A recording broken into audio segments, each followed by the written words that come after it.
This camera does almost nothing best, and yet it might be the best camera you can keep in your pocket at all times. Hey Internet, Harris here. So first things first, this entire A-roll segment will be filmed with the Osmo Pocket 3. You can see it's the same setup I typically do. Doesn't look quite as cinematic, but I just want to give you a sense of what it looks like, as well as with the audio coming from the DJI Mic.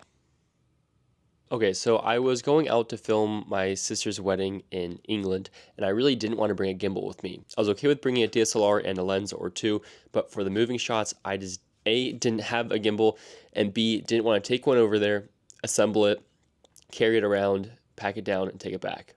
Now, long story short, I ended up still taking a gimbal over there, but I also bought the Action 3, and I didn't think I was really going to like it because it basically just seemed like a slightly glorified GoPro. And while this camera is in a kind of awkward middle ground between an action camera, which is meant to fit in your pocket and not be quite as cinematic, but you can just take it around anywhere, and a more cinematic camera with something like a gimbal that's going to get really stunning shots, it is kind of an awkward middle position. But nonetheless, I've come to the conclusion that this probably does nothing best. It's not an action camera and is not going to be able to withstand dirt and mud and rain and being thrown in a pocket. And it's also not going to compete with a 50mm f1.4 or 1.8 lens on a stabilized body with 4K 120. However, for everything in between, I think this is the best all-around camera. Let's go ahead and get started with around 12 things I love about it, and then a few things that I don't love. Number one would simply be the screen. It's very satisfying to open, it's effective, and it's a great view for getting your shots. You don't really have to guess with what you're getting, and the best part is that you can easily flip around the camera, so that if you're walking around getting vlogging shots, this is probably the best combo for that, to see what you're looking at while still getting the full access to the camera. It's a really nice screen, it's intuitive, easy to use, no complaints.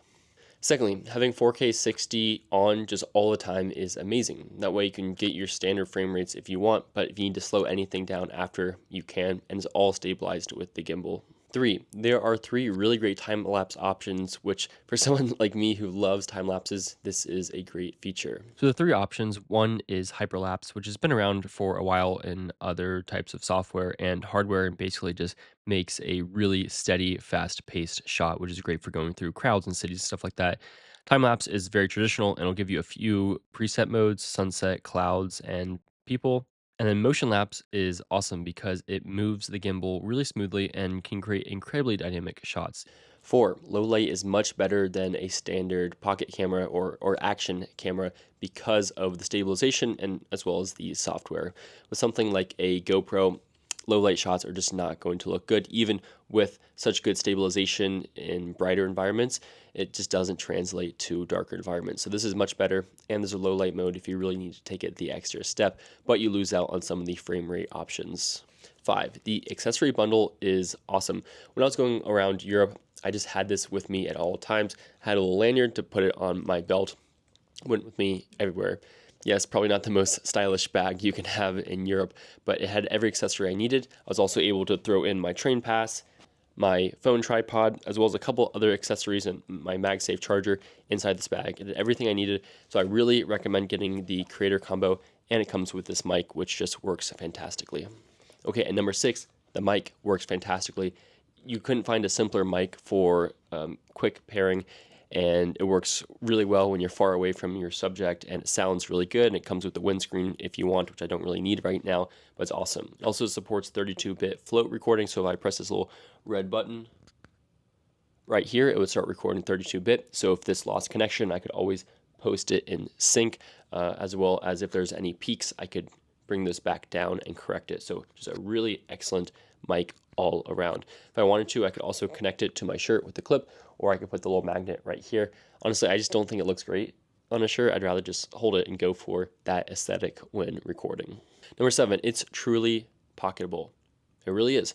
Now, the one thing I would say, and I'll get to this a little bit later, because it has a moving part to it, because it has a gimbal, I'm not just going to throw this in a pocket or a bag like I do my GoPro or my DJI Action 4.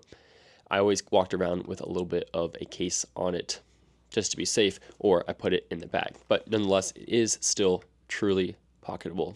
Number 8, I think, 3 different color profile options. You can do standard color. It's going to give you good colors. You can do a flatter profile and then tweak it afterwards, and you can go for a really flat 10-bit D-Log.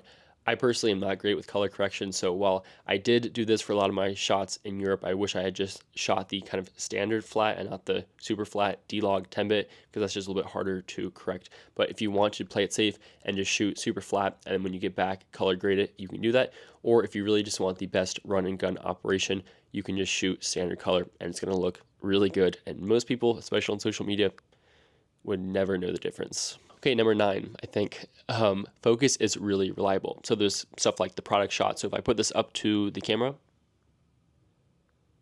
it's going to focus really quickly. 10, in a similar vein, there are 3 kind of tracking or focus modes that you can choose from, which are really great additions and make this a really versatile camera.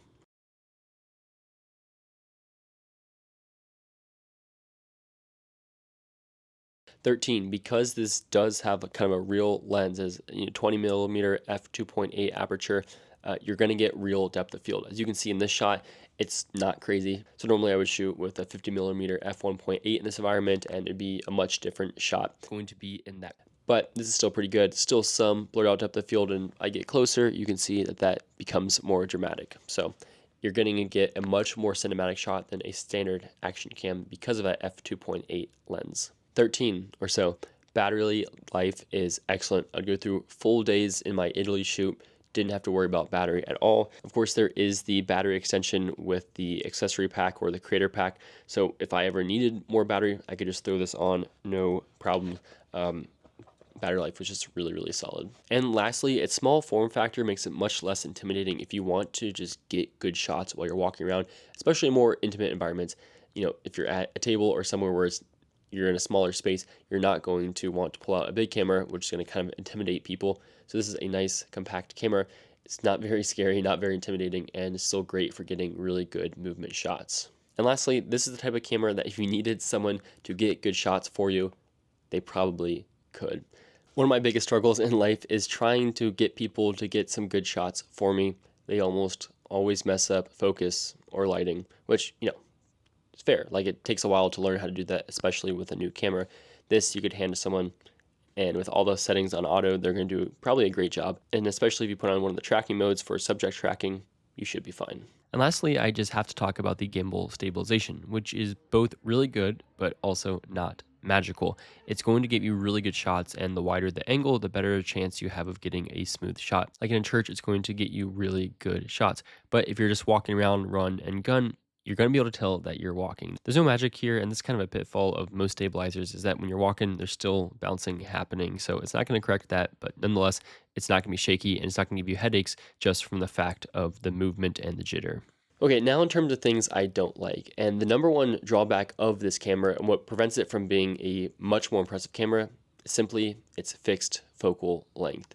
20mm is great. It's wide and it's perfect for outdoor shots, wide shots, mountains, nature, scenery, anywhere where you're not trying to get either up close and personal, which you could if you move your subject closer to the lens. And if you get the accessory pack, you can actually get the wide angle filter, which will turn it into a 15mm lens essentially. So while this is a standard 20mm f2.8 lens, for instance, the iPhone 15 Pro is the standard 24mm lens, but if you want to go wider, you can do 13mm, or you can go up to 48mm or 77mm equivalent, ranging from f1.78 to f2.8. So even the kind of smallest aperture of the iPhone is going to be the same as the Pocket. So there is that downside that you're just not going to be able to zoom in at all. You're not going to be able to get that depth of field that you get with an optical zoom, especially on a camera.